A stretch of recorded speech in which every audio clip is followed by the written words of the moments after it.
कन्या के विवाह की जो तैयारी होती है ना, उसी तरह से सप्ताह की तैयारी करना चाहिए। बढ़िया मंडप बनाओ, बढ़िया आसन का व्यवस्था करो, काफी दूर दूर तक प्रचार करिए और कथा को प्रारंभ करें। कथा प्रारंभ होने से एक दिन पहले से ही नियम बनाइए और कथा में प्रातःकाल पूजन करके पंचांग देवता का पूजन करके भागवत का पूजन करे, गुरु के चरण में बैठ करके कथा को श्रवण करे, एकाग्र होकर के श्रवण करिए। आज कहते हैं नारद जी को सनत कुमार आदि कहते हैं और सनकादि ऋषि को सूत जी महाराज कहते हैं। जो कथा सुनते हैं ये तीन प्रकार के भक्त होते हैं, तीन प्रकार के भक्त होते हैं। लेकिन तीन प्रकार के भक्त में एक ही भक्त का उद्धार हो सकता है, कल्याण हो सकता है, मुक्ति हो सकता है। अन्य दो भक्त की मुक्ति नहीं हो सकता, कल्याण नहीं हो सकता। तीन प्रकार के भक्त कैसे है? एक है श्रोता, ध्यान से सुनना और इसको जीवन में उतारना। यहाँ नहीं, कहीं भी हम सत्संग सुन जाते हो, तीन प्रकार के भक्त होते हैं। एक होते है श्रोता, एक होता है श्रोता, दूसरा नंबर में श्रोता, तीसरा नंबर में खोटा। श्रोता, श्रोता और खोटा तीन प्रकार के भक्त होते हैं और एक ही भक्त का उद्धार हो सकता है। दो जने तो बस कथा सुनना है। कथा सुनते हो ना, यहाँ ध्यान से, मैंने पहले भी कहा, कल भी कहा था, उस कथा को जीवन में आप उतारिए। एक जगह मैं कथा कर रहा था, एक माता जी बिल्कुल हमारे मंच के सामने आकर के कथा सुनती थी। कथा प्रारंभ करने से पहले आती, कथा पूर्ण होने के बाद निकल जाती थी। बड़ा भक्ति से कथा सुनती थी। और जब वो आते थे अपना आसन लेकर के आते थे, बोरा में जैसे ये पराल बिगारा लेकर के आते, वो बोरी बिछा करके बैठ जाती थी और जाते समय उस बोरी को उठा करके वहीं झाड़ करके जाती थी। कथा समाप्त हुआ, जब उठी तो माता जी ने उस अपने आसन को उठाया, बोरी को उठा करके वहीं झाड़ झोड़ करके निकल जाती थी। हम यहाँ देखते थे, रह जाए ये क्या हो रहा है। एक दिन मैंने पूछा, माता जी आप ये नित्य आसन को झाड़ करके जाते हो, क्या है? माता जी ने हाथ जोड़ करके कहा, महाराज जी कथा तो इतना सुनाते हो, बड़ी बड़ी कथा सुनी, बड़ा आनंद आया। उस कथा को घर में जाकर के सुनेंगे तो चक्कर आ जाएगा, घर में जाके नाना तरह का काम करना है। आपकी कथा सुन लिए, जाते जाते वो आश्रम में झाड़ दिया, आपकी कथा आपके पास रहे, हमारे साथ कुछ नहीं जाएगा। घर जाके हमें परेशानी होगा, घर में तो नाना तरह काम करना है, आपका कुछ काम है ही नहीं, कथा सुनाना है। यहाँ बैठ के हमने सुन लिया, हमने बुला लिया, भगवान दास ने हमने निमंत्रण किया था, हम आगे बैठ के जाते समय आपके कथा जहाँ था वहीं छोड़ के हम गए। ऐसे मत करना, लेकर के जाना, झोली भर करके जाना, आपके जीवन को उद्धार करना है। यहाँ से तीन प्रकार के भक्त होते हैं। एक श्रोता होते हैं, श्रोता का लक्षण होता है जहां कथा होती है वहां जाकर के बिल्कुल हमें व्यास जी के सामने आकर के बैठ जाते हैं और एक एक शब्द को श्रवण करते हैं, कान के द्वारा सुनते हैं बड़ा आनंद से। कौन आ रहा है, कौन जा रहा है, कौन क्या हो रहा है, कोई पता नहीं उनको, केवल है तो कथा सुने, कन्हैया के चरणों में ध्यान लगाते हैं और कथा सुनते हैं। शुरू से लेकर के अंत समय कथा सुन करके बड़ा आनंदी होकर के जाते हैं। ये है श्रोता।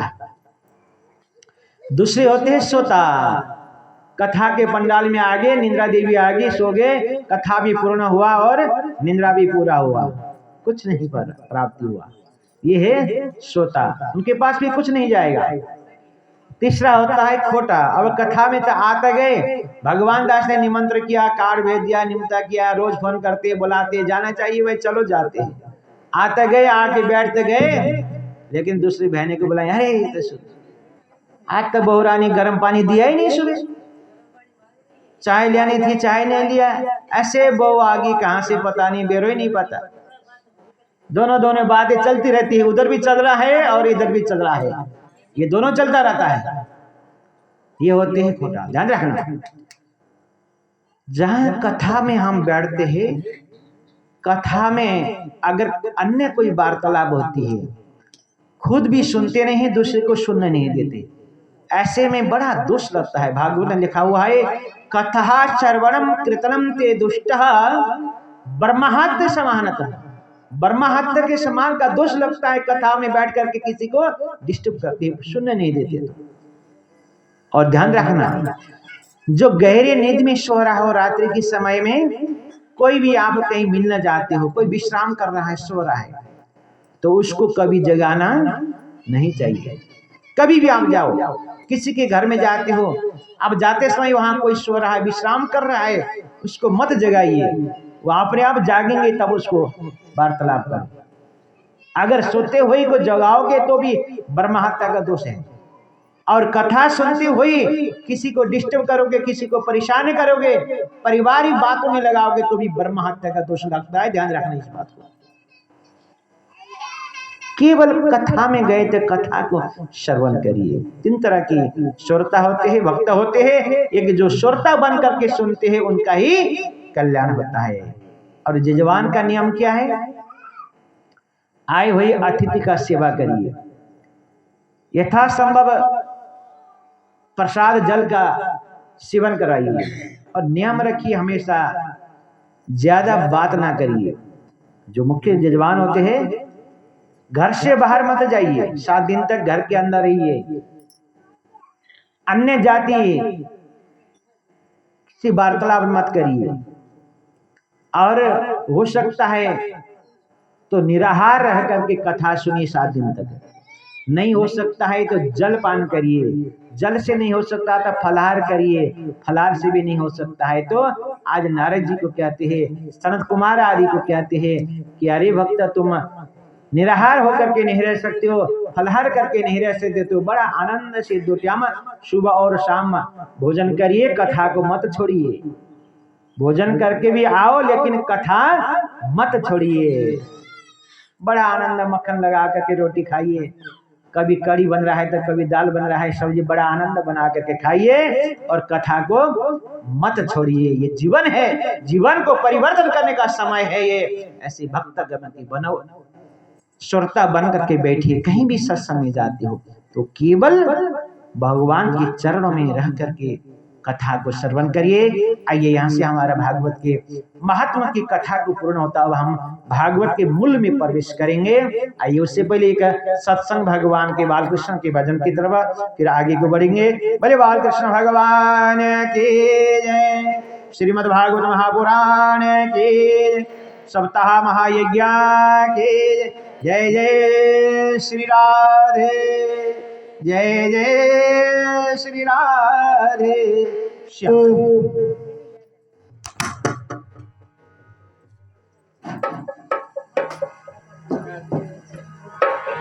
श्री राधे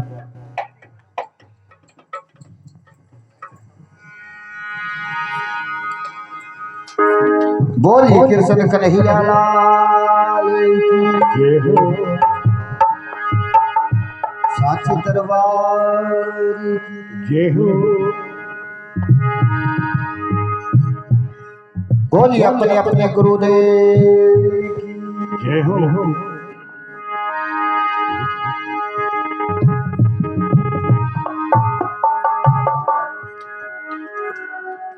तो कि गुरु जी अपना बहुत बतावे, अब ते बताने लग गया कि सत्संग सुनो, ध्यान लगा के सुनो, रोलो ना गालो। आई बात करने गुरु जी बड़ांगा बस की बात करने गुरु जी मन बेरो वो मन बेरो इया बस की कोनी के एक टाइम की बात है माई तो जिया भगवान शंकर प्रसन्न हो रहा, जिया आज अपने राधा रानी कृष्ण कन्हैया आया प्रसन्न हो रहे, कथा चलने लगी गुरु जी। तो ये के शंकर भगवान प्रसन्न हो रहा के लाश पर अब के गुरु जी ने फेरो लाग्यो जागे प्रणाम करिए तो के ज्ञान को विचार आगे पुनिया साथ जी गया आपका धंधो को विचार करिए घर में सुख शांति आ गई भगवान दास जी गया आपके कारखाना को विचार लिया अब के जो भी गया अपना अपना भाग को लिया ये जो भाग में वो मिलियो लिया लास्ट में अमरता बिना मेरो लग्यो मैं तो क्या भगवान समान बांटे आज रिद्धि सिद्धि न सब थी इकट्ठी होड़ी बीस अब कैसे भगवान अगर दीन दयाल हो रे तो आप ही चलना अब कट्ठी होड़ी 15-20 का चलो रांडो अपने चलो अब जाके भगवान के तेरी खाने में हाथ जोड़ के खड़ी होगी क्या बड़ाई कृपा लो बड़ाई दयाल लो हे भगवान किन के मानते हो भगवान कहने लग गया भी आप तो मार्ग समान रे हो जी को बांट पाइयो ले गया थे लास्ट भाइयों जद कहने लगी ना भगवान किन की तो दियो अब भगवान के और सब कुछ बांट दियो ई कूट में रोड़ो है ई कूट में रोड़ो है वो ले जाओ अब के भगवान ने कहने लगे हे भगवान रोड़ो में को ले जा रोड़ो में को ले जा रोड़े की ब्याह के कमी कौन छोड़ता रोड़े की ब्याह कमी कौन छोड़ता मान लेते तो कोई रोड़ा कर नहीं लेते बिना रोड़ा मान कोई लेते कोई दियो मान रोड़ा में बिना कौन लेते रोड़ा भी लेते रोड़ा खतरी लेते ना महाराज रोड़ो को नहीं ले के जमा अब के बेटेरा बैठे बैठे लगा मैं कौन ले जामा सारे बैठे अब क्या लेने में खड़ी खूनी मार के चल लगी रंडो खाली पल्ले कौन से थोड़ा अब खाली के रोड़ो थोड़ी में हर के लगी है भगवान कथे पड़ता क्या जागरण हुए सत्संग हुए कीर्तन हुए कथा हुए बैठे तो गुरु जी कितने के जो मसई मौको मिली है कथी तो आज बनते क्यों क्या भगवान को वरदान है तो कथा का मोर योसी जागरण और योसी बट्ठे कसर काट लियो एक की दो बनाठे ध्यान सुनो थोड़ी सी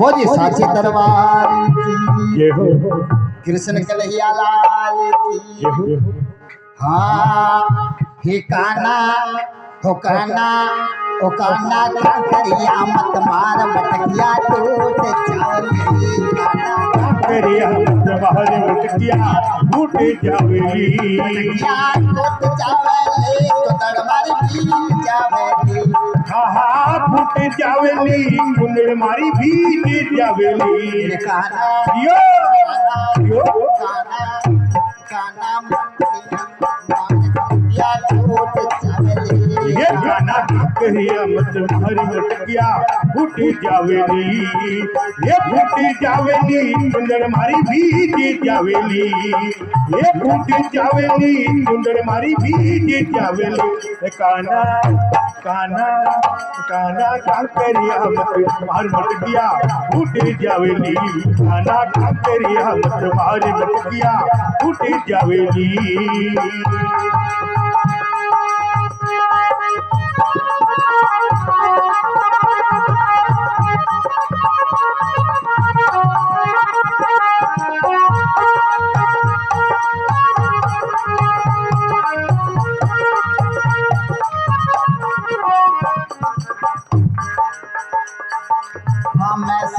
मेरे मालिया बीच में झाकड़ ली सामे मेरे मालिया बीच में भीतर ली सामे मेरे मालिया भीतर ली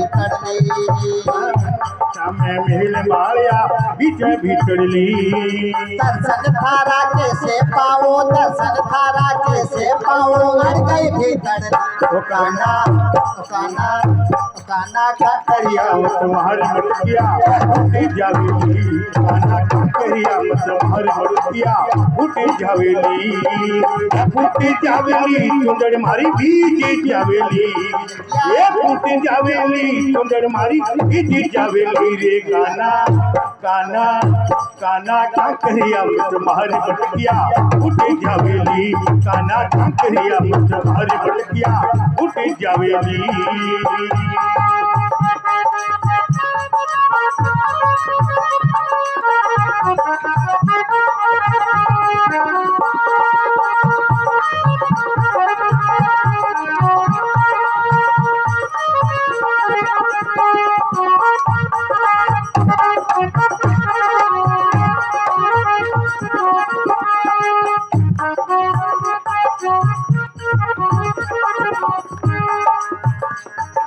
नंद बाबा के धीनो तुझे सो गावड़ली ओ नंद बाबा के धीनो तुझे सो गावड़ली नंद बाबा के धीनो तुझे सो गावड़ली नंद बाबा के गावा तुझे सो गावड़ली नंद बाबा के गौवा तुझे सो गावड़ली बाकी गावा तुझे सो गावड़ली छा छा रे ये खाके माखड़ली काना यो काना काना काना काकरिया मत मान मतिया उठे चमेली ओ काना काकरिया मत मान मतिया उठे जावेली ये फूटी जावेली चुंदड़ मारी बीज जावेली ये फूटी जावेली चुंदड़ मारी बीज जावेली काना काना काना काकरिया मत मान मतिया उठे जावेली काना काकरिया मत मान मतिया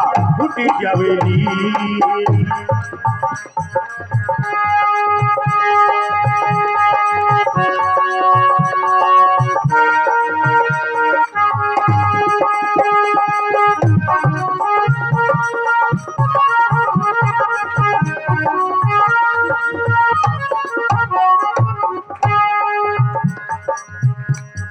सुखवर तो मर से जासो ये आगे नींदड़ली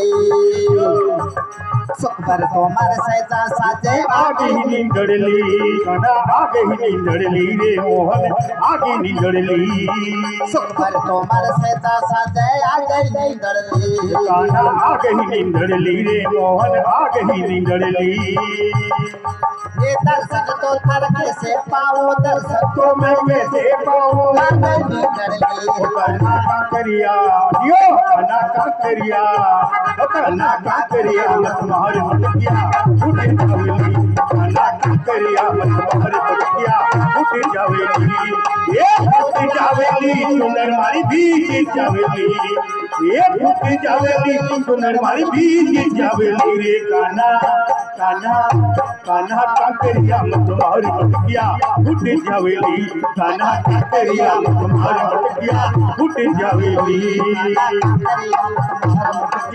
उठ जावेली काना काकरिया मत मार मटकिया उठ जावेली काना काकरिया मत मार मटकिया उठ जावेली बोलिए कृष्ण कन्हैया लाल की जय हो बोलिए वृंदे बिहारी वांके लाल की जय हो जय श्री राम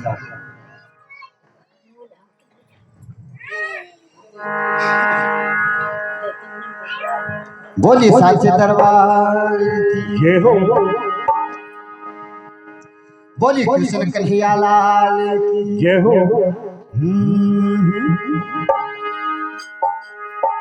गोकुल कहतवा चाली गुजरिया वाहे तो गुजरिया मारे मैंने मसीहा वाहे तो गुजरिया हमारे मन बसी गोकुल कहतवा गुजरिया वाहे तो गुजरिया मारे मन बसी वाहे तो गुजरिया हमारे मन बसी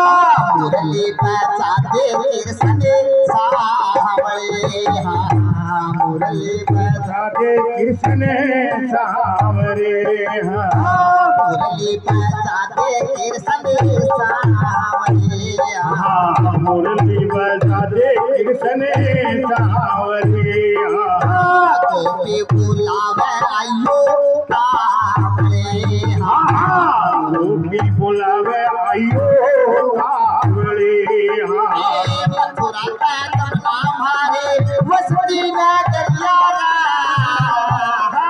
वाय तो नगरिया मारे मन बसिया भाई तो गुजरिया मारे मन बसी गोकुल कटकवा काली गुजरिया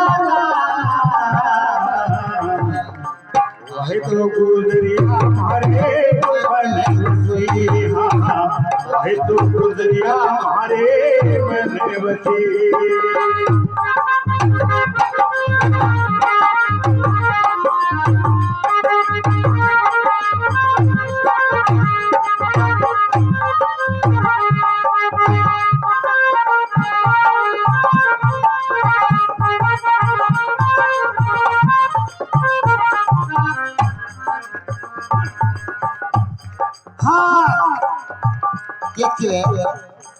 ये तमन्ना में कुकर बढ़ जा डर लगे जमुना में कुकर बढ़ जा डर लगे तमन्ना में कुकर बढ़ जा डर लगे जमुना में कुकर बढ़ जा डर लगे बस में चालू तो नद का कहने लगे रिश्ते जाऊं तो उनका घर लगे तमन्ना में कुकर बढ़ जा डर लगे जमुना में कुकर बढ़ जा डर लगे चालू तो नद का कहने लगे रिश्ते चालू तो उनका घर लगे तमन्ना में मथुरा मारी बस की नगरिया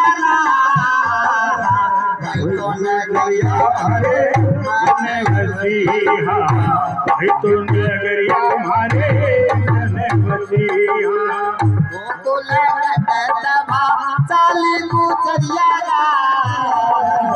भाई तो गुजरिया हमारे मन बसिया भाई तो गुजरिया हमारे मन बसिया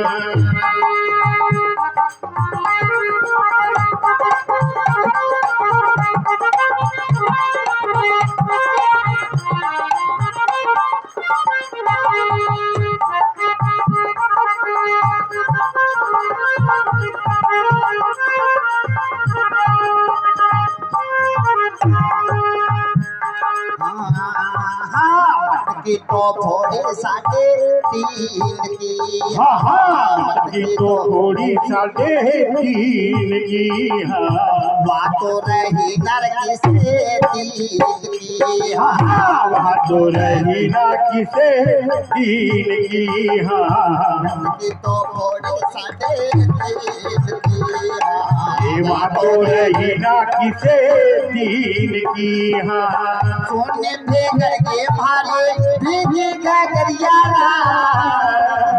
भाई तो गगरिया हमारे मन बसिया भाई तो नगरिया हमारे मन बसी हे गोकुल कटकवा वो चाली गुजरिया रे भाई तू गुजरिया हमारे मन बसिया भाई तू गुजरिया हमारे मन बसिया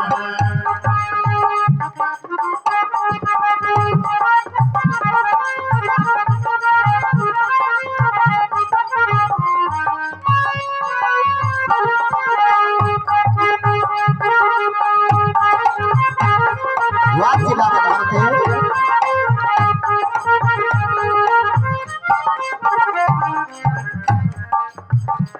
हाँ कैठा करूंगी ओ सारे काम इकट्ठा करूंगी सारे गाँव ने कैठा करूंगी ओ सारे काम ने कैठा करूंगी ओ सारे काम ने मटकी तो फोड़ी नंद के श्याम ने मटकी तो फोड़ी नंद के श्याम ने करूंगी ओ सारे काम ने मटकी तो फोड़ी नंद के श्याम ने मांगे धमकावे मोरे मिटकी करिया भाई तू गुजरिया मारे मन बसीरे भाई तो डगरिया मारे मन बसीरे कोले दबा चाली गुजरिया भाई तो नगरिया मारे मन बसीरे भाई तो नगरिया मारे मन बसीरे बोलिए कृष्ण कन्हैया जय हो जय श्री राधे राधे रोटी कौन खाई के थारी कौन खाई जद करगी तो जयकार कौन बोली जियो तड़का जीन गई हो हाँ तो जद को जयकार कौन बोली गुरु जी ने कहा विकट्ठा ना छोड़ियो 2 बार जीन लियो पर तड़का थे 4 टाइम जीन लियो 4 टाइम जीन लियो पर जयकार जरूर लगाना के राधा रानी ने कृष्ण कन्हैया ने बेरो लाग जे भी गांव पंजवाने का मां मेरा भजन बैठे अन्नगी पांड कौन बैठी अरे अन्नगी पांड तो मैं मेरा सागर रखूं कि न सूर्य बांध जी ठीक है तो थे जयकार जरूर बोल रहे हैं बोलिए साचे दरबार की जय हो जय श्री राधे राधे हाँ अब बेरो लग गया राधा सर्वेश्वर भगवान की, वृंदावन धाम की, यज्ञ नारायण भगवान की जय। आइए भागवत की अद्भुत कथा के चर्चा में थे हम। मंगलमय पावन कथा के अंदर हम डुबकी लगा रहे हैं। पीबत भागवतम रसमहालयः, पीबत भागवतम, ये भागवत की कथा जो है कोई सुनने का नहीं है। आज सुखदेव महाराज कहते हैं पीबत भागवतम रसमहालये, ये भागवत रस की तरह, पानी की तरह पियो।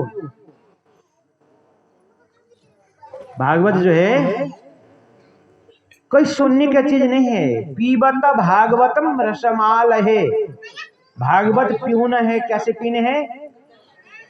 कान के द्वारा। बड़ा आनंद, अद्भुत कथा को श्रवण करते हुए भागवत को हम प्रारंभ कर रहे हैं। श्रीमद् भागवत महापुराण सप्तम से प्रथम स्कंद में आप प्रारंभ हो रहा है। इस भागवत में 18,000 श्लोक हैं। कितने हैं? 18,000 श्लोक, 12 स्कंद है और 335 अध्याय है। वेदव्यास महाराज जी ने वेद को 4 भाग करके उस 4 भाग में से निकाल करके भागवत को निर्माण किया। 18 पुराण लिखने के बाद वेदव्यास जी के मन में बड़ा उदास हुआ। देखो सत्संग का महिमा है। वेदव्यास जी ने 18 पुराण लिखने के, 17 पुराण लिखने के बाद भी मन में बड़ा दुख हुआ, अशांति हुआ, शांति नहीं मिला। इसलिए बार बार कहते हैं सत्संग में आप जाते हो, कथा सुनते हो, ढोलक बजा करके सत्संग करते हो बड़ा आनंद से, लेकिन मन में शांति नहीं हुआ था, उस सत्संग का कोई अर्थ नहीं है।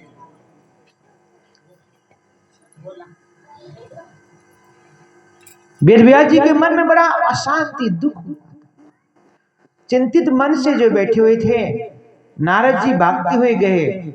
वेद व्यास जी को देखने के बाद कहा, वेद व्यास जी आप तो भगवान नारायण के अवतार हो, एक वेद को 4 हिस्सा किया, 17 पुराण का निर्माण किया, फिर भी आपके मन में शांति नहीं। आज नारद जी की बात सुन करके वेद व्यास जी ने कहा, नारद जी आपने सही कहा, मेरे मन में अभी भी शांति नहीं। 17 पुराण का निर्माण करने के बाद भी, बार बार सत्संग सुनने के बाद भी, बार बार कथा को श्रवण करने के बाद भी मेरे मन में शांति नहीं है। क्यों?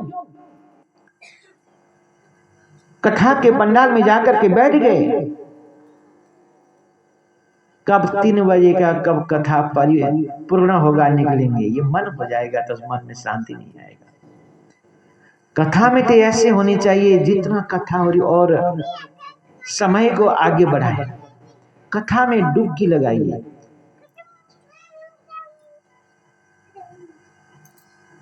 वेद व्यास जी की बात सुनकर के नारद जी ने कहा, वेद व्यास जी आपने जो 17 पुराण का निर्माण किया है, उसमें भगवान के जन्म अवतार के कोई भी कथा का प्रसंग आप नहीं लिखे। अन्य पुराण में भगवान के जन्म अवतार के बारे में, भगवान के बाल लीला के बारे में कहीं भी आपने व्याख्या नहीं किया।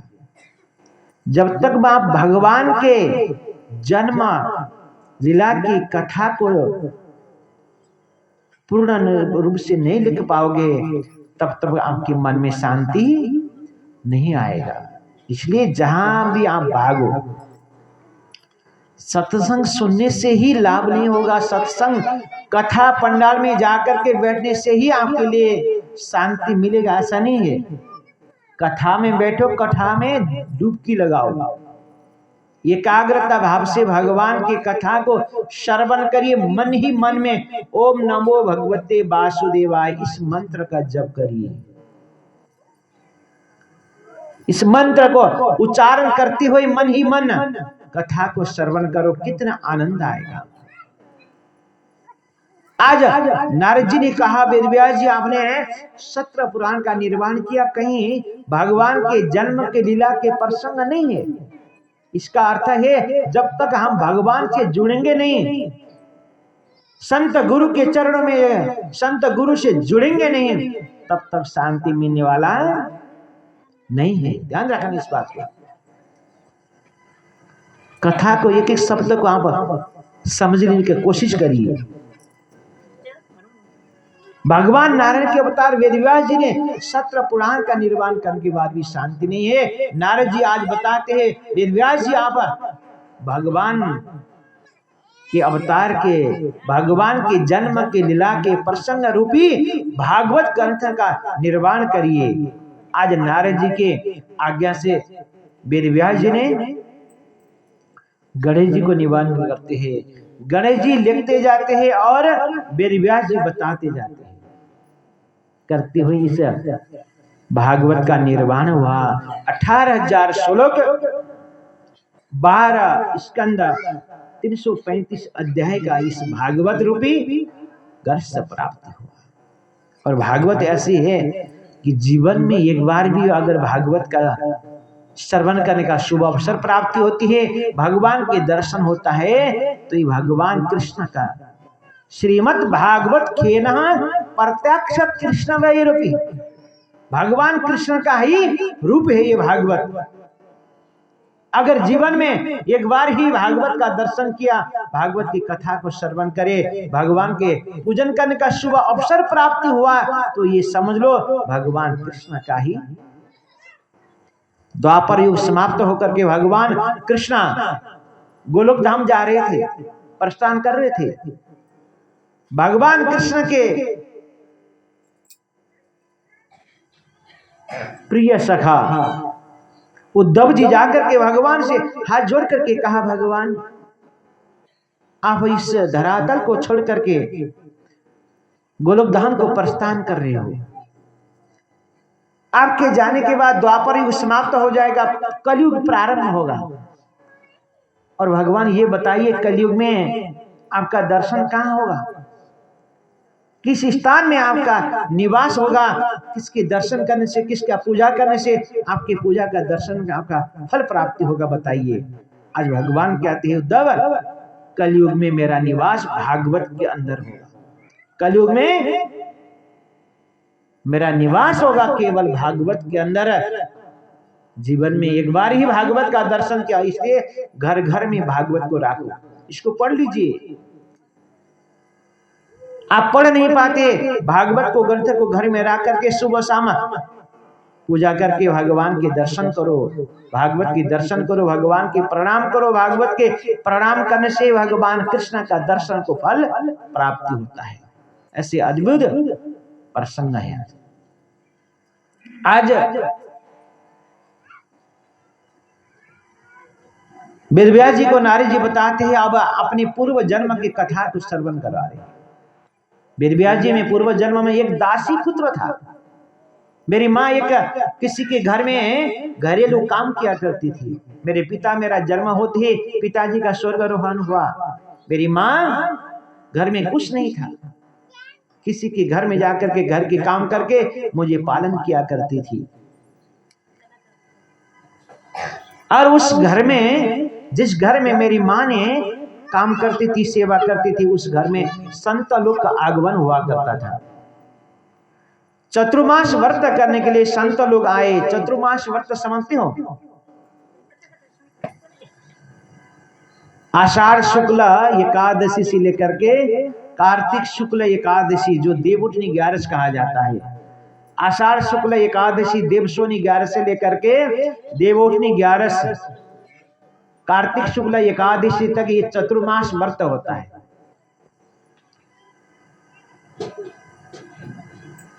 जिस घर में मेरी माँ रहती थी, उस घर में संत लोग आकर के चतुर्मास व्रत किया करते थे, सत्संग करते थे, कथा श्रवण कराते थे।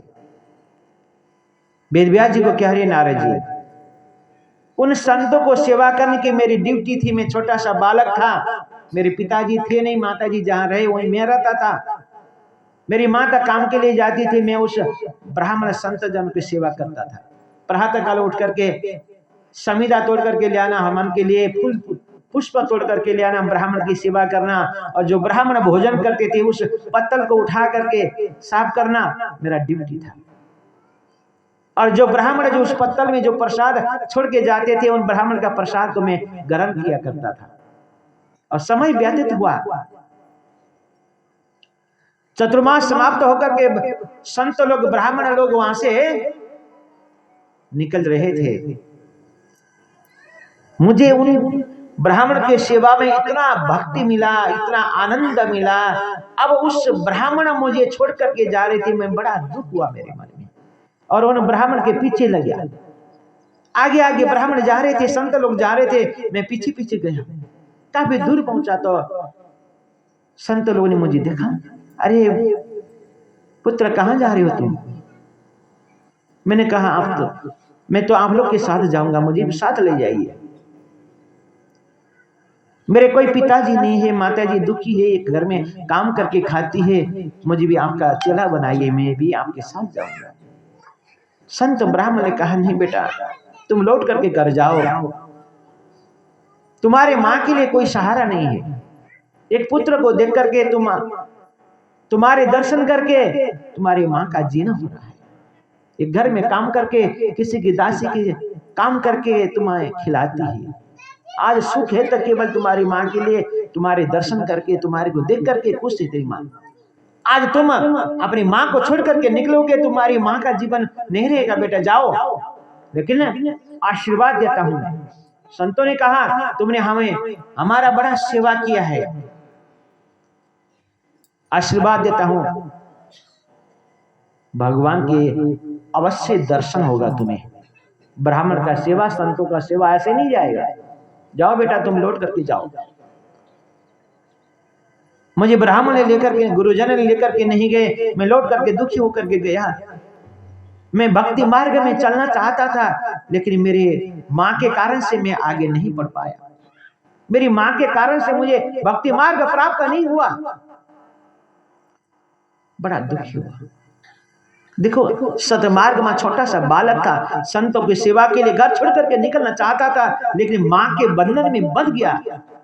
सतमार्ग प्राप्ति नहीं हुआ उसके लिए। ब्राह्मण ने आशीर्वाद दिया, जाओ बेटे तुम जाओ, तुमने जो सेवा किया है ये व्यर्थ नहीं जाएगा बेटा। आशीर्वाद देकर के ब्राह्मण गए। मैं लौट करके घर में गया, बड़ा दुख हुआ। वेदव्यास जी मुझे केवल रोना ही रोना आया, घर में बैठता था। आज मेरी माँ ना होती तो शायद मैं संतों के साथ चले जाता। आज मेरी माँ के कारण से मुझे संतों की सेवा करने का मौका वंचित हुआ, नहीं मिला। समय व्यतीत हुआ। एक दिन मेरी माँ गौशाला में गौ के दूध काटने के लिए संध्या के समय में जा रही थी। गौशाला के बगल में एक सांप था, उस माँ को सांप ने डसा और मेरी माँ का अंत्य हुआ। छोटा सा बालक 5 साल की उम्र में घर में था। किसी ने आकर के कहा, अरे अरे नारद, तुम्हारी माँ का बालक, तुम्हारी माँ का मृत्यु हुआ। अब मेरी माँ का मृत्यु का समाचार सुनते ही बड़ा दुखी हुआ मैं, और एक तरफ से मैं खुशी भी हुआ, क्योंकि मेरी माँ के कारण से मैं संतों की सेवा करने का अवसर प्राप्त नहीं हुआ रहा था, बंधन हो रहा था। लेकिन माँ का ममता था, मेरी माँ छोड़ के गई। छोटी उम्र में मेरे पिताजी छोड़ करके गए, आज मेरी माँ छोड़ करके गई। रोता हुआ जैसा हुआ मेरा ऐसे बना। माँ का अंतिम क्रिया कर्म किया, दान किया। उसके बाद विचार किया मैंने कि अब मेरे जीवन में कोई नहीं है, केवल है तो भगवान ही सहारा है। 5 साल के बालक था। वेदव्यास जी ने घर, जिस घर में मेरी माँ रहती थी मैं वहीं रहता था। मेरी माँ काम करती थी तो उन्होंने कुछ खाने देते थे, मैं बच्चा क्या काम करता, और वहां उन्होंने नहीं रखा, मैं घर छोड़ कर निकल पड़ा। अब घर छोड़ करके निकला, काफी दूर तक गया। एक सरोवर में जल पान करके पीपल के वृक्ष के नीचे बैठ करके मैंने ध्यान किया कि मेरा जीवन क्या होगा। मेरे पिताजी नहीं है, मेरे माताजी नहीं है, मेरे जीवन में कोई सहारा नहीं है। हे प्रभु, मुझे जन्म क्यों दिया? भगवान से प्रार्थना कर रहा था, हे प्रभु मुझे जीवन क्यों दिया? ऐसे जीवन देने से तो ना देते तो अच्छा था। अगर तुमने मुझे मानवता का जीवन दिया है तो मुझे कुछ करना दो, मुझे मार्ग बताइए। मैं ध्यान करता हुआ, संतों को सेवा करते हुए, वो ध्यान करते हुए मैं बैठा हुआ था पीपल के वृक्ष में। आकाशवाणी हुआ, अरे बालक है,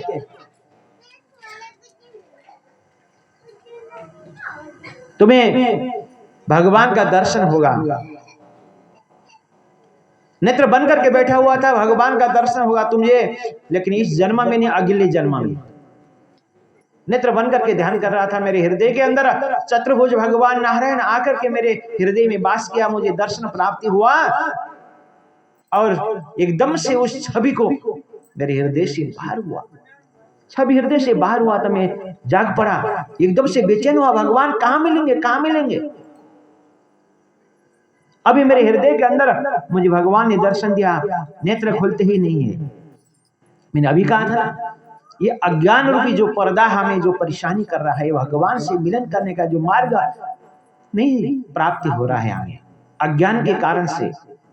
आज नारद जी कहते हैं, छोटा सा बालक भगवान की सेवा, संतों की सेवा के कारण से मुझे भगवान ने मुझे दर्शन दिया, और कहा इस जन्म में नहीं, अगला जन्म में भगवान के दर्शन तुम्हें प्राप्त होगा।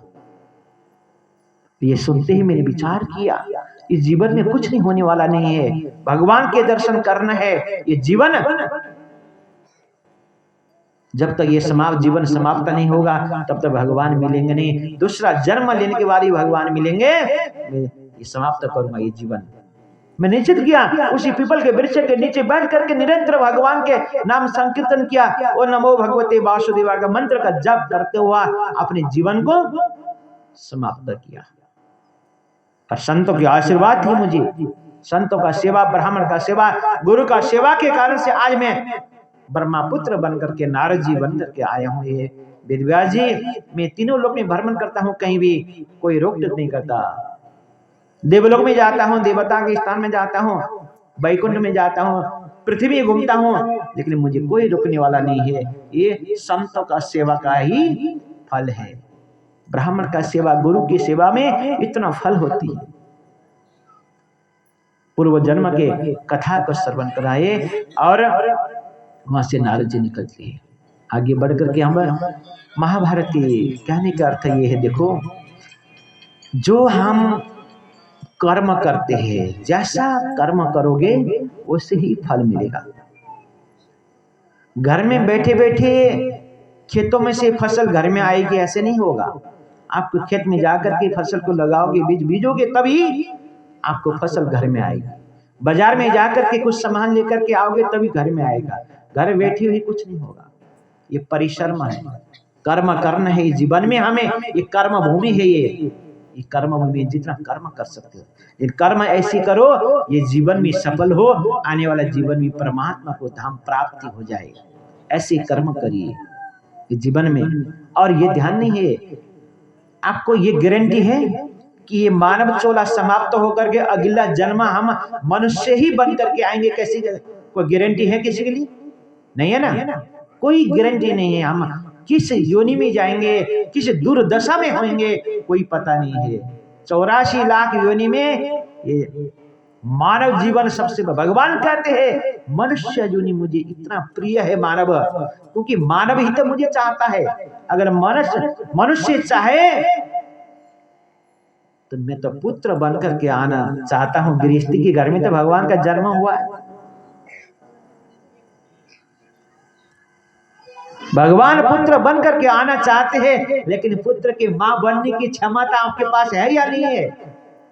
भगवान के हो पुत्र बना करके लाने का क्षमता आपके पास शक्ति है या नहीं है? वो पात्र आप हो या नहीं हो? वो पात्र बनना है। ऐसे जीवन व्यर्थ नहीं जाना। ये जीवन मनुष्य 84 लाख योनि समाप्त करके मानव जीवन प्राप्त होती है। 84 लाख कैसे होती है? शास्त्र सुनते हो ना, 84 लाख योनि है, सुनते रहते हो। 84 कैसे होता है? 84 लाख जन्म होता है। और 84 लाख कैसे? 21 लाख का जन्म होता है माता के गर्भ से। कथा सुनते रहते हो, इस चीज को ध्यान रखना। हर जगह में जाके कथा सुने, बहुत जगह में कथा होती, सत्संग होती है। 84 लाख योनि होता है, हर कोई जानता है 84 योनि है। और 84 लाख का जन्म योनि कैसे होती है? 21 लाख का जन्म होता है माता के गर्भ से। मां के गर्भ से जन्म होता है 21 लाख। और 21 लाख का जन्म होता है अंडा के द्वारा। कैसे? अंडा के द्वारा, जो अंडा वगैरह बनती है उसके द्वारा जन्म होता है 21 लाख। 2 21 हो गए ना, 84 में 42 हो गया। अब 21 लाख का जन्म होता है, जैसे शरीर में पसीने वगैरह आते हैं, जुम वगैरह होता है, पशुओं के भी होते हैं ना, वो पसीने के द्वारा जो जन्म होता है वो भी 21 लाख होता है। ठीक है। और 21 लाख होता है जैसे बीज छड़ने से जो जन्म होता है उसका भी 21 लाख होता है। 4 21 का 84 लाख योनि होती है। कीड़े मकोड़े ऐसे ऐसे जन्म लेकर के हम आते हैं, ऐसे ऐसे दुख भोग करके हम आते हैं। और मजाक की बात ये है, आनंद की बात ये है, ध्यान रखना, छोटा सा कीड़ा है, एक गली में गंदगी में पड़ा हुआ है, नहीं उसको हम देखते हैं इतना गंदगी में वो फंसा हुआ है, गंदा चीज खाता है, लेकिन उसको प्राण को इतना प्यारा है। प्राणियों को सबसे बड़ा भय, सबसे बड़ा दुख, सबसे बड़ा डर कब होती है? किससे होता है? मृत्यु से। आपको ये बता दिया जाए तुम्हारा कल मृत्यु हो जाएगा, पता चल जाए ना इंसान तो कल तक कब आएगा, अभी ही खत्म हो जाएगा। कल तक कल की बात है, अभी ही खत्म हो जाएगा। उसको पता चले कि कल हमारा मृत्यु होने वाला है, अभी खत्म हो जाएगा। वो तो नहीं, वो सत्य है, मृत्यु अवश्य होगा, लेकिन कब होगा कोई पता नहीं। और कीड़ा मकोड़ा जो गंदगी में फंसा हुआ है तो उसको आगे जाकर के डरने से हिलाओगे ना, वो अपने आपको बचाने के लिए इतना भागता है, इतना भागता है गंदगी में इतना दुख पा रहा है, फिर भी अपने आप को बचाने के लिए इतना भागता है, वो इतना भागता है कि मुझे बचना है, मैंने जीवन को रखना है, भागता है। मनुष्य जीवन का इतना सुंदर जीवन प्राप्त करके आए हो, फिर भी उसी कीड़े मकोड़े में जाना, 84 लाख में भटकना। ये जीवन को कृतार्थ करिए। इस सत्संग से माध्यम से, गुरु की कृपा से जन्म और मृत्यु से परे हो जाएंगे। और दूसरी बात कहते हैं स्वर्ग में गया, किसी का मृत्यु हो गया, वो लिखते हैं स्वर्ग में वास। स्वर्गीय पिताजी लिखते हैं ना, लिखते हैं स्वर्गीय पिताजी, स्वर्गीय माताजी लिखते हैं। देखो, मृत्यु के बाद स्वर्ग में जाना कोई बड़ी बात नहीं है। स्वर्ग तो हर कोई जा सकता है, लेकिन वैकुंठ धाम प्राप्त, केवल मुक्ति प्राप्त होना बहुत असंभव है, बहुत कठिन है। स्वर्ग में जो जाता है अपनी शुभ कर्म करके स्वर्ग में जाता है। जो स्वर्ग में जाने के बाद देवता लोग ने एक हरा भरा जो तुलसी की माला ले जाके उसके गले में लगा देते हैं। जो स्वर्ग में जाता है हरा भरा तुलसी की माला ले जा करके उसको पहना देते हैं, और जैसे वो तुलसी की माला सूख जाती है, सूखते सूखते सूखते वो समाप्त होती है, उसका कर्म भी छिन्न हो जाता है, फिर पुनः धरती में आकर के जन्म लेता है। स्वर्ग में जाना तक कोई बड़ी बात नहीं है, लेकिन मुक्ति होना बहुत कठिनाई है। मुक्ति मार्ग बहुत कठिनाई है। जिसका मुक्ति हुआ उसका कभी जन्म नहीं होता। हम स्वर्ग में नहीं जाएंगे, हम तो इस जीवन से मुक्ति होना है, इस मानव चोला से पुनः जन्म ना हो, परमात्मा का धाम प्राप्ति हो, भगवान के सानिध्य प्राप्ति हो, मेरे कन्हैया का सम्मुख होकर के बैठ पाए, ये कर्म करना है। स्वर्ग जाना नहीं है। स्वर्ग तो हर कोई जा सकता है, लेकिन यो जीवन में इस पुनरभि जन्म पुनरभि मरण, बार बार जन्मना, बार बार मरने के चक्कर से समाप्त होना है। केवल सत्संग के मार्ग से, भागवत रूपी अमृत कथा श्रवण करने से ही मुक्ति प्राप्ति हो सकता है, अन्यथा नहीं। 84 लाख जन्म। अब महाभारत का युद्ध हुआ, पांडव और कौरव। देखो, कौरव 100 भाई थे। कितने थे? 100 भाई। पांडव केवल 5 भाई थे। और भगवान की कृपा, मेरे कन्हैया का कृपा इतना थी, कन्हैया हमेशा पांडव के पक्ष में, अर्जुन के पक्ष में थे। 100 भाई समाप्त हो गए। और भगवान ने कहा था, अर्जुन, महाभारत का युद्ध को प्रारंभ हुआ, पासा खेलते खेलते अपनी संपत्ति समाप्त करे पांडव ने। महाभारत का प्रारंभ हो रहा था, भगवान कृष्ण एक दिन विश्राम कर रहे थे। दुर्योधन भगवान कृष्ण के पास गया सहयोग मांगने के लिए। अब युद्ध तो होगा, अब भगवान के पास जाकर के सहयोग मांगते हैं, सोच करके गया। भगवान विश्राम कर रहे थे। अब दुर्योधन अहंकारी था, घमंडी था। भगवान विश्राम कर रहे थे, भगवान द्वारिकाधीश विश्राम कर रहे थे। गया, भगवान तो सो रहे हैं, जाकर के सिर के पीछे जाकर के, जहां सो रहे थे उसके पीछे जाकर के बैठ गया दुर्योधन। देखो, ये भाग जो होता है, ये पाप का भाग होता है। ये हमारा भाग्य लिखा जाता है। इसलिए बच्चा को कभी भी माता पिता को प्रणाम करना, गुरु की प्रणाम करने के लिए बताते हैं ना, और माता पिता को प्रणाम करके उस बालक को आशीर्वाद गुरुजन देते हैं। तो कहाँ? यहाँ देते हैं। जब गुरु की आशीर्वाद हाथ के द्वारा कृपा बरसती है, तो यहाँ पाप बना हुआ, कुकर्म बना हुआ, अपवित्र कर्म हो तो भी समाप्त होता है। इसलिए आशीर्वाद देने का जगह है। भगवान कृष्ण विश्राम कर रहे थे, दुर्योधन जाकर के भगवान के पीछे जाकर के बैठ गया, कुर्सी लगा करके बड़ा ठाठ से बैठ गया। और पीछे पीछे अर्जुन जी पहुंच गए। अर्जुन जी गए तो भगवान विश्राम कर रहे थे। अर्जुन ने भगवान के चरणों में प्रणाम किया और चरणों में जाके बैठ गया, गुरु के चरणों में जाकर के बैठ गया। दुर्योधन पीछे बैठ रहा है, कुर्सी में आनंद से बैठ गया और विश्राम कर रहे थे। थोड़ी देर में भगवान जाग पड़े। जब जागे तो ऐसे बैठे, सोए तो जब जागेंगे तो उनके दृष्टि कहां पड़ता है? चरण की तरफ पड़ता है। चरणों की तरफ पड़ गया तो अर्जुन बैठे थे। अर्जुन को देखा, अरे अर्जुन कब आए, कितनी देर हो गया और कैसे आना हुआ अर्जुन। भगवान ने पूछने लगे। अब पीछे से दुर्योधन क्या था, अहंकारी था वो, अरे भगवान, अरे कन्हैया मैं तो इससे पहले मैं आया हूँ और इससे बड़ा मैं हूँ, मेरी बात सुनिए। भगवान पीछे देखो, दुर्योधन बैठा हुआ है, पीछे जाकर के बैठा हुआ। और भगवान ने कहा, दुर्योधन तुम बताओ किस लिए आए हो, क्या कारण है। दुर्योधन ने कहा, कन्हैया महाभारत का युद्ध हो रहा है, अब आपसे सहयोग लेने के लिए आया।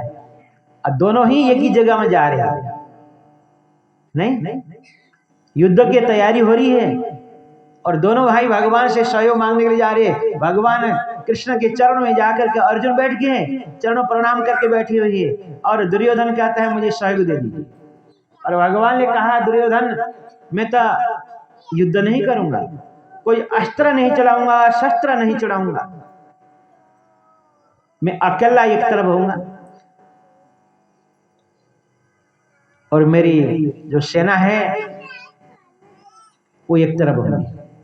अब बताओ तुम क्या लेना चाहते हो। दुर्योधन ने कहा, वहां तो तुम तो मक्खन चोरी करते हो, मक्खन मिश्री खाते हो, वहां कोई वहां तो मक्खन चोरी करना तो नहीं, वहां तो युद्ध कर रहे हैं, आपको ले जाए क्या करना है, आप छोड़िए, आपकी सेना दे दीजिए मुझे। भगवान ने कहा, तथास्तु, ले जाओ। अब अर्जुन से कहा, अर्जुन तुम्हें क्या चाहिए। अर्जुन कहते हैं, अर्जुन के भगवान मुझे तो मांगने से पहले मुझे मिल गया, जो मांगने में आया था वो तो मुझे मिल गया, क्या मांगना है।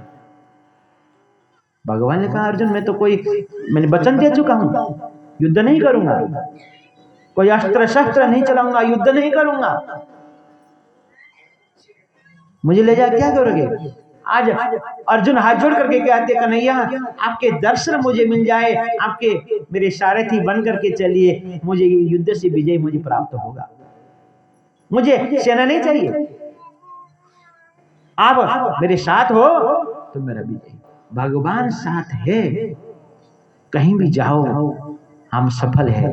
अगर परमात्मा हमारे साथ नहीं है, संसार जितने भी आपके साथ हो, जब जब दुख आता है, जब जब कष्ट आता है, ध्यान रखना, जितने को आपने नजदीकी समझा, ये मेरा परिवार है, मेरे भाई है, मेरे बंधु है, मेरा मायका है, जब तक आपके पास संपत्ति है, जब तक सुख है, दूर का रिश्तेदार भी नजदीक का बन के आएगा। ध्यान रखना, याद करना, जब आपको पीड़ा होगा, दुख होगा, नजदीक का रिश्तेदार भी अपने आप ही दूर हो जाएंगे, अपने आप ही दूर। जब संपत्ति से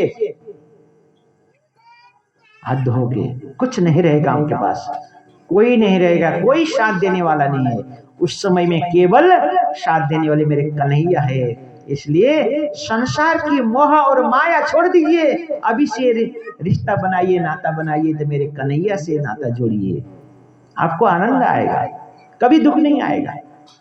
आज महाभारत का युद्ध हो रहा है, आज मेरे कन्हैया अर्जुन को लेकर के जाते हैं, महाभारत का युद्ध हुआ, 18 दिन तक युद्ध होता रहा।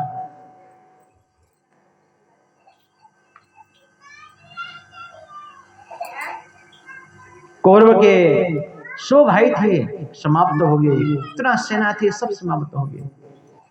भीष्म पितामह कौरव के तरफ थे, अश्वत्थामा सब कौरव के पक्ष थे, फिर भी भगवान की जिसके ऊपर आशीर्वाद था, गुरु की कृपा थी, आज वो विजय हो गए। अंत में 18 दिन में के अर्जुन के बाण के द्वारा, भीम के गदा के द्वारा ये दुर्योधन इतना चकनाचूर हुआ, बड़ा दुखी हुआ। युद्ध समाप्त होने जा रहा है।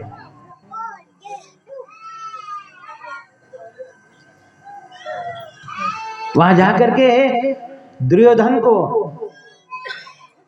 ऐसे दुखी देख करके अश्वत्थामा ने कहा, अरे भैया तुम इतना दुखी हो, जो पापी लोग होता है ना, मृत्यु के समय में भी वो पाप ही सोचता है, वो आज दुर्योधन कहता है अश्वत्थामा से कि मैं अपनी पीड़ा से दुखी नहीं हूं, मैं तो दुखी इसलिए हूं मेरे 100 भाई चले गए, 5 पांडव का किसी का कुछ नहीं हुआ। अगर मेरा मृत्यु के समय में भी 5 पांडव का किसी का एक वध हुआ, अगर सुनाई मेरे कान में सुनाई दिएगा तो मुझे मुक्ति मिलेगा। देखो पापी जो लोग होता है ना, वो हमेशा पाप सोचता है।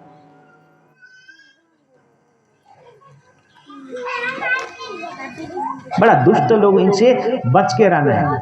एक पापी था गांव में जो है, बड़ा दुष्ट था, हमेशा गांव के लोग को दुख देता था, दुख किसी को घर में परेशानी करता, कभी बच्चे को परेशानी करता, सब दुख देता था। अब मृत्यु का समय आया, मृत्यु के समय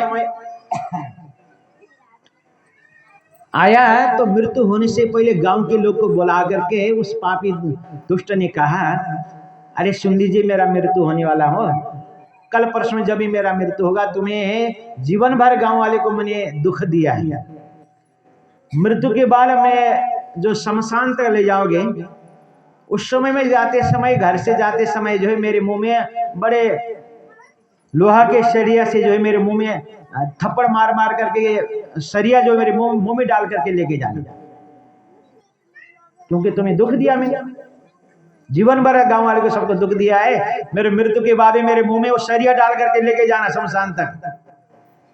अब गांव लोग तो ऐसे थे, सीधे साधे थे, अगले दिन सोचे हाँ इसने कहा था दुख तो दिया है, सही बात है, इसको भी सरिया से मारना चाहिए। अब छोटा सरिया लिया, उसके मुंह में डाल डाल करके लेके गए। अब आगे थोड़े दूर जा रहे थे तो पुलिस वाले ने देखा इसके मुंह में सरिया डाला हुआ। अरे क्या हुआ ये?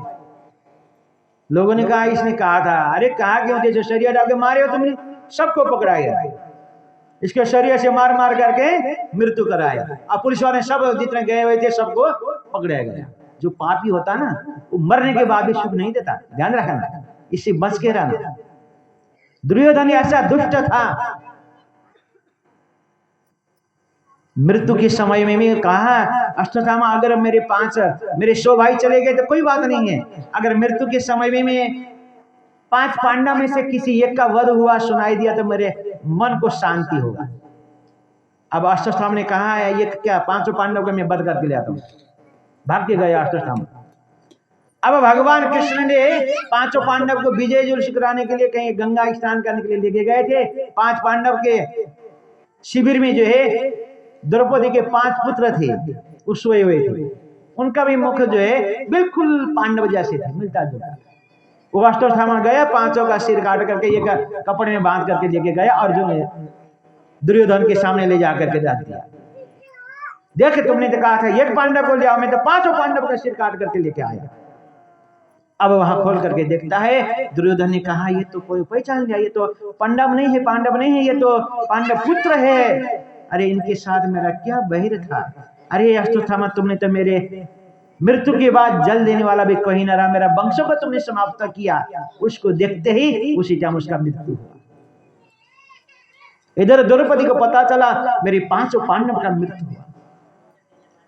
अर्जुन ने संकल्प किया, अरे द्रौपदी जिस दुष्ट ने तुम्हारे संतान का वध किया है उसको तुम्हारे सामने ला करके वध करूंगा। अब भगवान कृष्ण भक्त है, अश्वत्थामा को पता चला कि अर्जुन भगवान आ रहे, भगवान रथ लेकर के आ रहे, पीछे पीछे अर्जुन है। अश्वत्थामा आगे पहुंचा, भगवान ने कहा अर्जुन ये ऐसे नहीं रहेगा, इसको ब्रह्मास्त्र छोड़ दो। भगवान के आज्ञा से अर्जुन ने ब्रह्मास्त्र छोड़ दिया। अब उस अश्वत्थामा ने ब्रह्मास्त्र छोड़ा और दोनों युद्ध प्रारंभ हुआ। अर्जुन के पास ये ज्ञान था, शक्ति था कि छोड़ा हुआ बाण को भी वापस ले आ सकते थे, लेकिन अश्वत्थामा के पास ये शक्ति नहीं थी। भगवान ने दोनों अस्त्र को अपने अंदर में किया, अश्वत्थामा को पकड़ के लेके आए, लेकर के द्रौपदी के सामने लेकर के आए। द्रौपदी तुम्हारे पुत्र का वध करने वाला यही दुष्ट है, बताओ इसको क्या करें। आज अश्वत्थामा को देख करके द्रौपदी हाथ जोड़ करके कहती है, अरे प्रभु ये गुरुपुत्र है, अश्वत्थामा गुरुपुत्र है, द्रोणाचार्य का पुत्र है। गुरुपुत्र को वध नहीं करना चाहिए, ब्राह्मण को वध नहीं करना चाहिए। और ऐसे भी इनको वध करने से मेरे मरे हुए पुत्र वापस नहीं आएंगे। देखो कितना सहन शक्ति थी उनके पास। एक 5-5 पुत्र का वध करने वाला अपने सामने है, वो हाथ जोड़ करके कहती है इसको वध मत करिए। इसके जाने से आज एक संतान के वियोग में, संतान के मृत्यु में जो माँ मैं रो रही हूं, तो मैं नहीं चाहती दूसरी माँ भी अपने पुत्र के वियोग में रो न पड़े। अगर इसको वध करते हो तो आज गुरु आमा भी, गुरु माँ भी रोएंगे, उनको भी पीड़ा होगा। इनको छोड़ दीजिए, छोड़ दीजिए। ये सहन शक्ति नारी में होना चाहिए। ऐसे महान नारी है, नारी में या देवी सर्वभूतेषु शक्ति रूपेण संस्थिता। देवी में यह शक्ति होती है, शक्ति के रूप है देवी। नारी धरती माता की सहन शक्ति होती है नारी में। देवी के रूप है, काली का रूप है नारी में। लेकिन देवी बन करके रहो, देवी बन करके घर को संभालो। गृहस्थी को संभालना चाहते हो, देखो घर को सुधारना या बिगाड़ना एक नारी के, गृहिणी के हाथ में होता है। घर को, गृह को स्वर्ग बना, कहते हैं ना मृत्यु के बाद स्वर्ग जाएंगे, है नहीं? मृत्यु के बाद स्वर्ग जाना है, वैकुंठ वास हो जाए। अगर स्वर्ग जाना चाहते हो तो गृहस्थी घर को ही स्वर्ग बनाओ, तब स्वर्ग मिलेगा। घर में कलह में रहेंगे, झगड़ा में रहेंगे, भक्ति मार्ग छोड़ करके कुमार्ग में रहेंगे और चाहेंगे कि हमें स्वर्ग मिलेगा, नहीं। ये गृहस्थी को भी स्वर्ग बनाइए।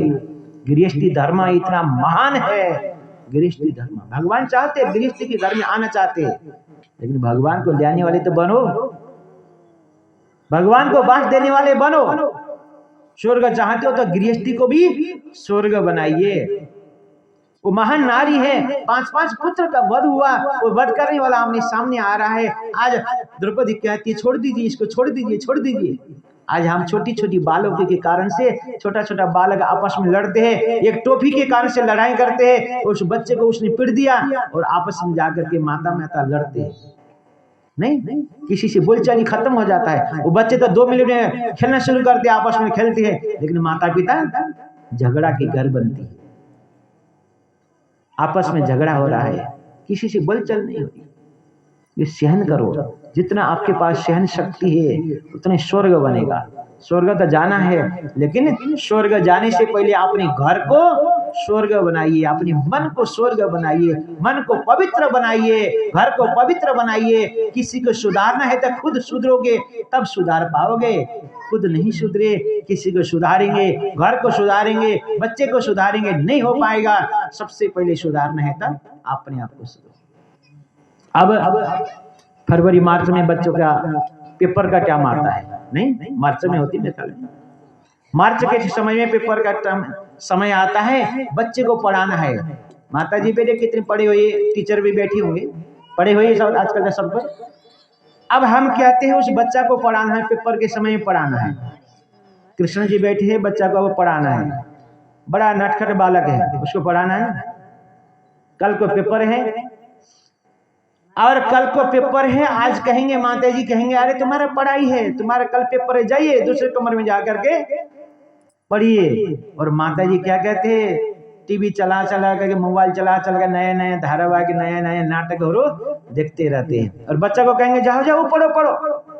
उधर सब्जी चल रही है, गैस चल रहा है, उधर मोबाइल चल रहा है, गैस जल रहा है या नहीं चला है, सब्जी जली हुई है या नहीं, वो पता ही नहीं है, वो मोबाइल में चला। आज मोबाइल ने इतना बिगाड़ दिया। अगर उस बच्चा को पढ़ाना है, आपके डर से वो बच्चा उस कमरे को छोड़ करके दूसरे कमरे में अवश्य जाएगा, लेकिन पढ़ेगा नहीं। अगर उसको पढ़ाना है तो आपको सुधरना होगा, आपके टीवी को बंद करना होगा, मोबाइल को बंद करना होगा, उसके साथ रह करके पढ़ाओ, तब बच्चा पढ़ेगा। इसका अर्थ है आप सुधरोगे तो बालक सुधरेगा, जब तक आप नहीं सुधरोगे तब तक बालक सुधरने वाला नहीं है।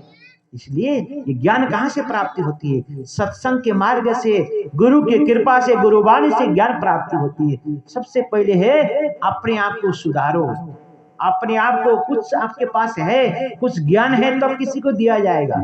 आपके पास कोई ज्ञान ही नहीं है तो कैसे दिया जाएगा? आपके पास कुछ धन होगा तो किसी को दोगे, तो इसलिए आपको अपने आप को सुधरना है। जब तक हम नहीं सुधरेंगे तब तक किसी को, परिवार को नहीं सुधार सकेंगे। एक छोटा सा बालक था, स्कूल में पढ़ाई करता था।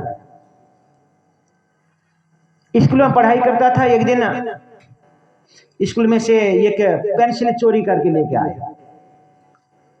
आया, ले करके माँ के हाथ में दे दिया। माँ ने कुछ नहीं कहा। और दूसरे दिन गया, कापी चोरी करके ले आया, फिर भी माँ ने कभी कुछ नहीं कहा। अब उसको आदत बना चोरी करने का, पेंसिल कापी किताब करता करता करता बड़ी बड़ी चोरी करने लगा। बढ़ता, उम्र भी बढ़ता गया और चोरी भी बढ़ती गई। करते करते एक दिन तो नौजवान अवस्था हुआ।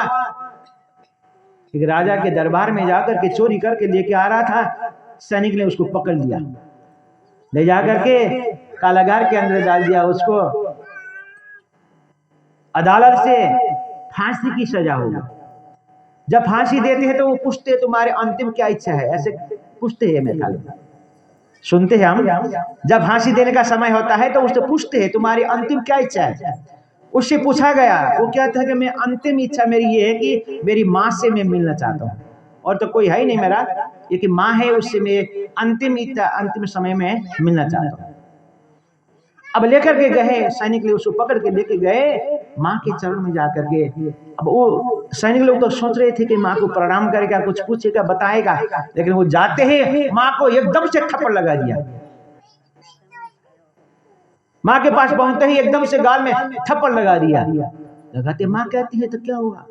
अरे माँ, आज मुझे सूली में चढ़ा रहे हैं, फांसी का समय हो रहा है। जिस दिन मैंने एक पेंसिल चोरी करके आया था बच्चा स्कूल से, उसी जब मुझे एक थप्पड़ लगाती तो चोरी से मैं डरता, कभी मेरे चोरी ना करता। उस दिन तुमने थप्पड़ नहीं लगाया, उसका परिणाम आज मुझे फांसी मिल रहा है, तो इसलिए तुम्हें थप्पड़ मार रहा हूँ। अंतिम एक थप्पड़ तुम्हें लगा के मैं जा रहा हूँ। माँ को एक थप्पड़ लगा के निकल के जाता है।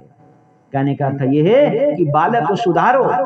माँ, बालक को डर दो, जितना डरा सकते हो, जितना प्यार से डराओ। थप्पड़ मारने से डरेगा नहीं बच्चा, जितना प्यार से हो सकता है। बालक तो एक भगवान का रूप है, उसको सुधारना है, पढ़ाना है, लिखाना है, तो आप सुधरोगे तभी। इसलिए आज के मोबाइल, आज के टीवी, इससे बहुत नकारात्मक असर पड़ रहा है, बच्चों में भी, घर परिवार में भी। बहुत ज्ञान प्राप्ति होती है इससे, मोबाइल से, टीवी से बहुत ज्ञान है, अगर सही हिसाब से हम उपयोग करें तो। नहीं तो नकारात्मक तरफ जा रहे थे हम, घर घर बिगड़ रहे हैं, परिवार बिगड़ रहा है, पति पत्नी का बिछोड़ हो रहा है। तो इसलिए हमारा जीवन सुधारना है। आज द्रौपदी ने कहा, मैं चाहती हूँ कि मेरे पुत्र के मृत्यु से जो मैं रो रही हूँ, एक माँ रो रही हूँ, मैं अब नहीं चाहती कि और किसी का वध हो जाए और दूसरी माँ भी रोए। इसको छोड़ दीजिए, छोड़ दीजिए। अश्वत्थामा को छोड़ दिया गया। ये महान नारी है। इसलिए सहन करने की शक्ति प्राप्त करो, ध्यान करो। दूसरे को दोष लगाने से पहले ध्यान रखना, हर किसी को हम फट दोष लगा देते हैं, वो फलाना ऐसा है, ये नहीं। लेकिन उसको दोष लगाने से पहले आप सोचिए, उसके दोष लगाने लायक मैं हूं या नहीं हूं। अपने चेहरा देखिए, मैं कैसा हूं, मैं क्या कर्म कर रहा हूं, तब आपको समझ में आएगा दूसरे को दोष लगाने के लायक हूं या नहीं हूं। विचार करिए, तब सुधरेगा घर, तब सुधरेगा समाज, तब आपके जीवन में आनंद आएगा। आनंद प्राप्ति करके जीवन को जीना है। संसारी मोह और माया, देखो धन भी चाहिए, संपत्ति भी चाहिए, परिवार भी चाहिए, सब कुछ चाहिए इसमें, लेकिन परिवार के साथ साथ, धन के साथ साथ परमात्मा को कभी मत छोड़ना। भगवान के शरणागति, संत गुरु की शरणागति कभी मत छोड़ना। यही जीवन का लक्ष्य है, ये मानव जीवन का लक्ष्य ही यही है, भगवान प्राप्ति करना है, अन्य कुछ नहीं है। आज द्रौपदी ने कहा, छोड़ती, अंतिम समय हुआ, भगवान द्वारिकाधीश जा रहे थे, विदा होकर के द्वारिकाधीश जा रहे थे। सभी से कहा, भगवान ने कहा तुम्हें क्या चाहिए? पांडव लोगों ने कुछ मांगा, किसी ने धन मांगा, किसी ने सुख मांगा, किसी ने आशीर्वाद मांगा। अपने अपनी इच्छा के अनुसार भगवान से वरदान प्राप्त किया। अंतिम में कुंती के पास जाकर के भगवान ने कहा है, कुंती बुआ, आप क्या चाहते हो? आप भी कुछ मांगिए, आप भी कुछ मांगिए। और हाथ जोड़ करके कुंती ने जो मांगा, भगवान से क्या मांगा कुंती ने?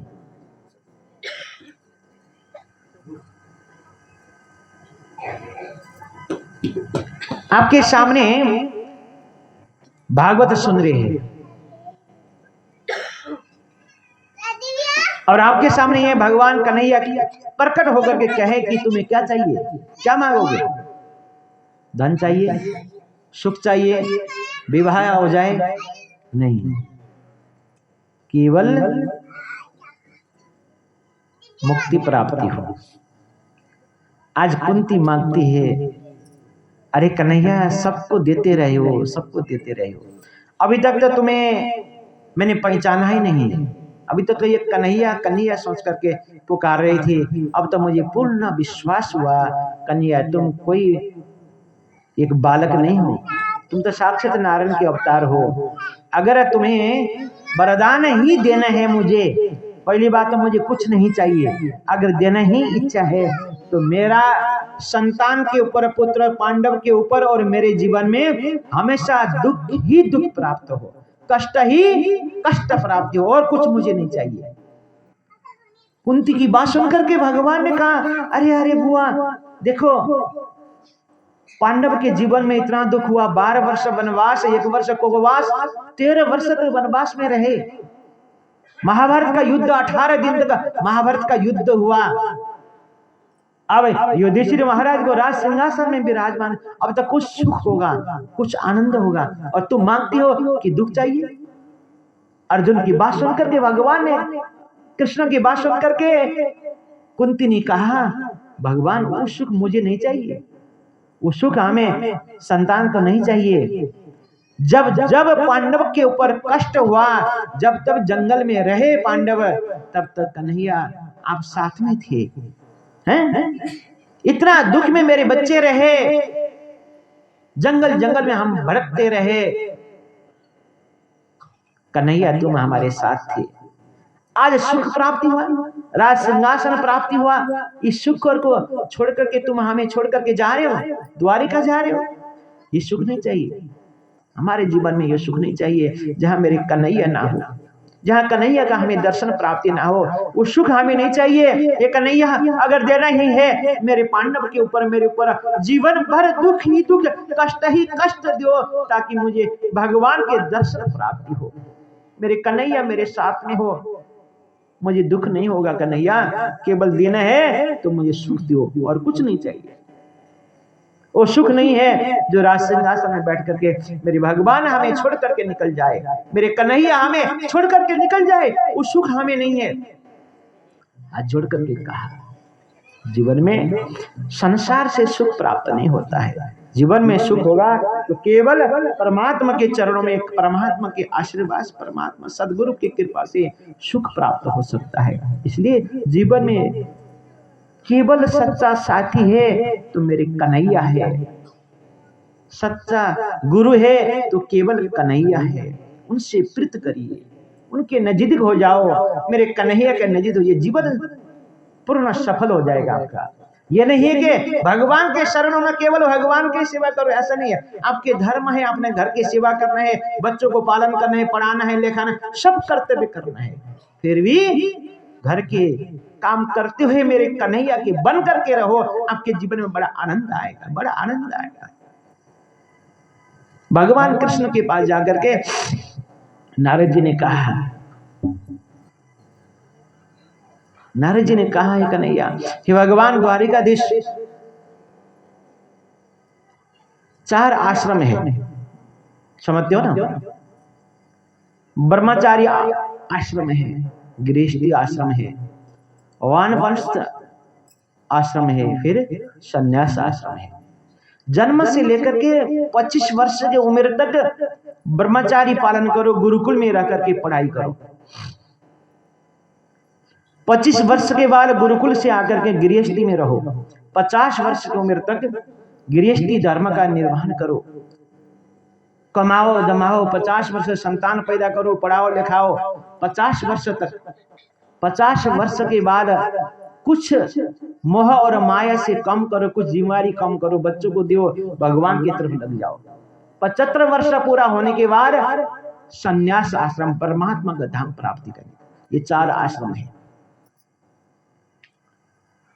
भगवान कृष्ण के पास, द्वारिकाधीश के पास, द्वारिका में जाकर के अर्जुन ने कहा, भगवान 4 आश्रम से सबसे उत्तम आश्रम कौन सा है?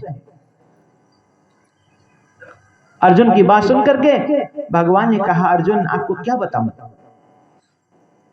नारद जी क्या बताऊं? उद्धव तुम्हें क्या बताऊं? अपने पास सबको सब समझा रहे आदि भगवान। अर्जुन, उद्धव और नारद जी को कहा, तुमने एक नियम बता देता हूं, गृहस्थी में हो आप। द्वारिका देश में भगवान कन्हैया सत्यभामा के पास ज्यादा रहते थे, रुक्मिणी के पास से भी ज्यादा सत्यभामा के पास रहते थे। आज भगवान कहते हैं द्वारिकाधीश से, एक घी का कटोरा, तपा हुआ घी का कटोरा देता हूं, उसके ऊपर कोई ढक्कन नहीं है, और लेकर के जाइए, सत्यभामा के भवन से ले जाके रुक्मिणी के भवन में ले जाकर के छोड़ के आना। और ध्यान रखना, मार्ग में अगर कहीं ये तपा हुआ घी एक बूंद भी गिर गया जमीन में तो बहुत कष्ट होगा, बहुत दुख होगा। ये इस बात को ध्यान रखना। और आते जाते भगवान के भजन करना है, ये ड्यूटी लगा लिया। अब पिघला हुआ घी था, कटोरी भरा हुआ, हाथ में लेकर के गए, नारद जी जाते हैं। अब नारद जी का मन वो कटोरी के ऊपर हो गया, कहीं एक बूंद घी जमीन में गिर जाएगा तो मेरा कष्ट होगा, दुख होगा। और कटोरी में ही मन गया, लेते गए जाकर के रुक्मिणी के महल में छोड़ करके वापिस आए। आकर के कन्हैया को, द्वारिकाधीश को प्रणाम किया। आज भगवान पूछते हैं, नारद जी ले गए? हाँ लेके गया। कहीं गिराता नहीं प्रभु, आपने कहा था नुकसानों में तो एक बूंद भी नहीं गिराया। अब भगवान कहते कि सत्संग कितना किया, जाते आते भजन हुआ या नहीं हुआ? आज नारी भजन तो भूल गया भाई। क्यों? ये मन केवल उस कटोरी के अंदर था, कहीं घी एक बूंद भी गिर जाए तो मुझे दुख होगा, कष्ट होगा, इसलिए मेरा मन उस घी में रहा, सत्संग भी भूल गया प्रभु। आज भगवान कहते जो तुमने प्रश्न किया था उसका जवाब मिल गया ना? नहीं, गृहस्थी में भी ऐसे 10 से छोड़ करके 10 बढ़ते जाता है, एक छोड़ के दूसरा, ये काम बढ़ता रहता है। काम करते रहना है, लेकिन काम करते हुए भी सत्संग में भगवान दास ने बुलाया या ना बुलाया कोई बात नहीं है, लेकिन इस कथा को सुनना जाना है। ये समय निकाल के आए, कोई महान है। संन्यास से भी उत्तम आश्रम गृहस्थी आश्रम है। बोलिए राधे राधे, राधे राधे। ये गृहस्थी आश्रम ऐसा आश्रम है कि भगवान कल्पते हैं, कब मुझे डिम्पल जी बुलाएंगे, मैं पुत्र बन करके आऊंगा तो मेरा नाम भी विष्णु रहेगा। रहा न विष्णु? अरे पुत्र बन करके आए, ऐसे पिता बनो, ऐसी माँ बनो, ऐसे माँ और पिता बनने के हिम्मत करो, सामर्थ्य न रहो।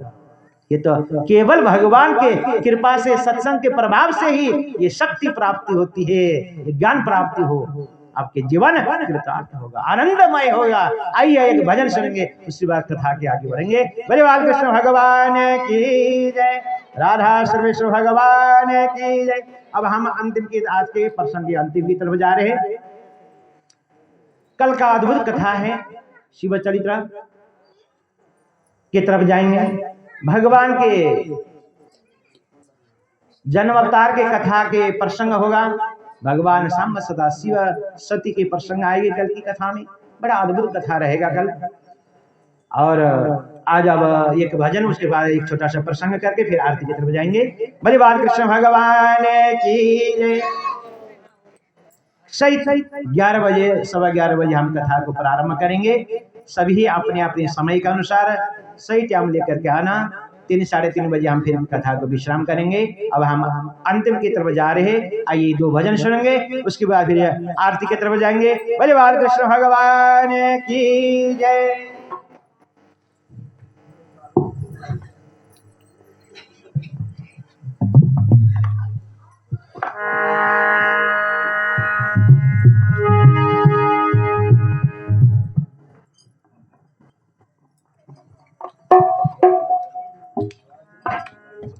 खाली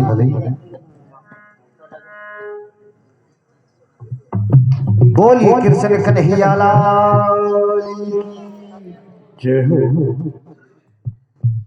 जय श्री राधे। वाह आवे की बात। तो गुरु जी रखे भी सुबह सही टाइम पर पहुंचा करो। दिन का लेट बहुत हो गया था। 12 बजे या 11 बजे को 1 घंटा लेट था।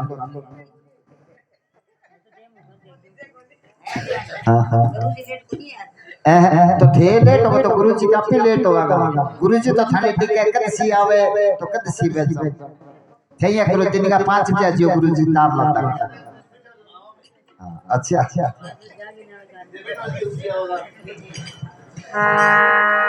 बोलिए कृष्ण कन्हैया लाल की जय हो।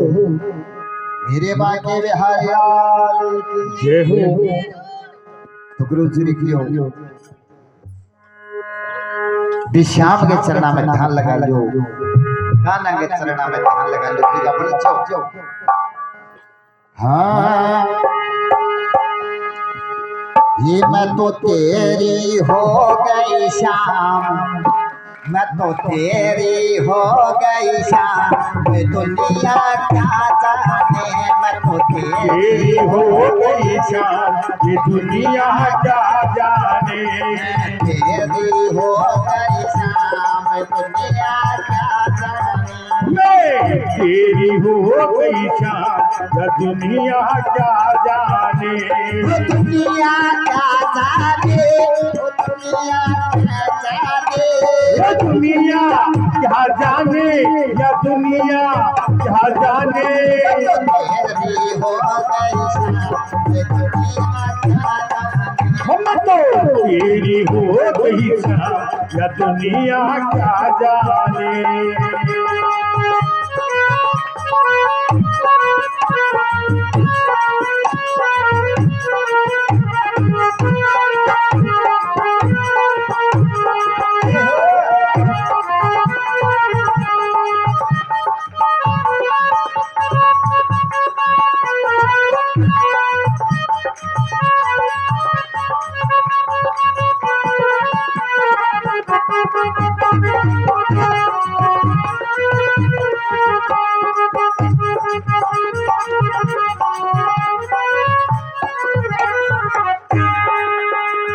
तेरी सूरतिया मन में बसाई। हमारी सूरतिया मन में बसाई। तारी सूरतिया मन में बसाई।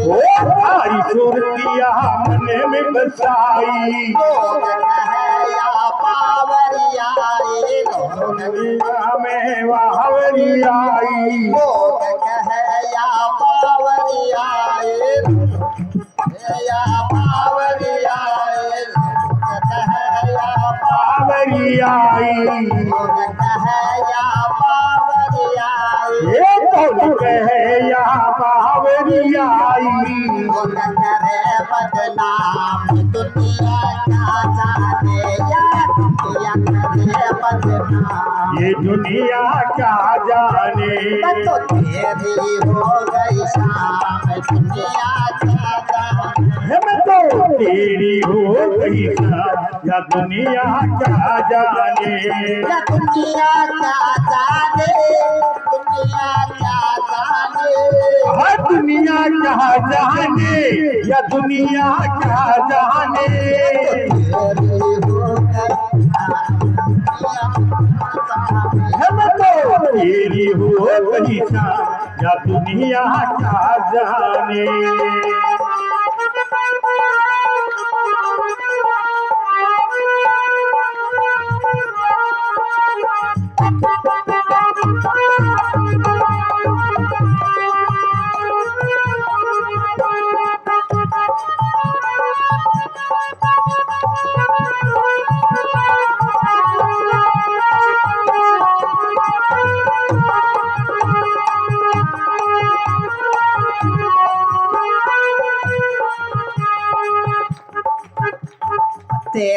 लिए मैंने सब जग छोड़ा, प्रिया ने सब जग छोड़ा, तेरे लिए मैंने सब जग छोड़ा, ओ तेरे लिए मन सब जग छोड़ा, सबसे मैंने नाता तोड़ा, ओ सबसे मैंने नाता तोड़ा, सबसे मैंने नाता तोड़ा, ओ सबसे मैंने नाता तोड़ा, छोड़ दियो परिवार दुनिया का, ओ मैंने छोड़ दियो परिवार कन्हैया क्या जाने।